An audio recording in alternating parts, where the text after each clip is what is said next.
During the 1990s, in the New Age era, Christianity was transformed into systems aimed at producing our well-being, a sense of well-being. And in many cases, the well-being we were after was focused on realizing absolute we had inherited from our original families.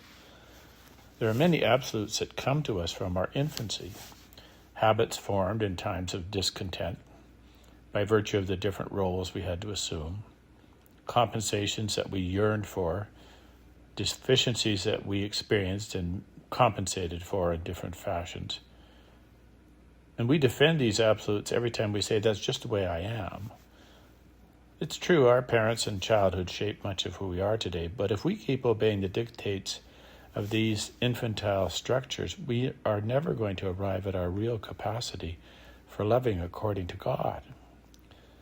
The gospel is always about destabilizing our life, throwing our familiar life upside down, and calling us to a life that's not simply the life that we receive from our families. It's not possible to follow Christ if we simply follow the urges of our infantile survival schemes. How many saints have had to go against their families' absolutes to live out the greatness of their vocations? Just think of Francis of Assisi handing his clothes back to his father and breaking his dependence on him.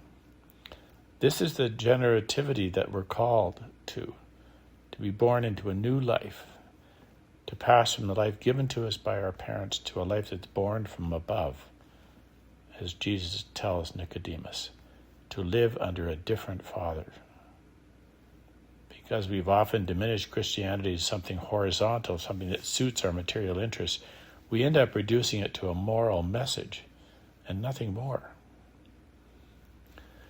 It's interesting in the catacombs of Rome that the early Christians measured the days of their lives as beginning from the moment of their baptism. They took new names, just as Christ gave new names to some of his disciples, to show that they were becoming different people, entering a different life, a greater life. Jesus called God Father. His family was God's family. As Pope Francis was fond of saying, todos, todos, todos, everyone, everyone. No more favorites. Everyone without distinction. In this family, everyone is father, mother, sister, brother. Family identity for these disciples even includes creation. Because of that, those who are suffering deserve our special concern. Jesus wanted disciples to be open to family-style relationships with anyone with whom they came in contact. The whoever's that he appeals to are ready to lose their life, to act in Jesus' name, to develop an identity that includes more and more relations. The one who receives a prophet or a righteous person, the one who gives cold water to a little one, all of these share an identity with those whom they serve and with Christ. That's Jesus' idea of family. Acting like family, we become family.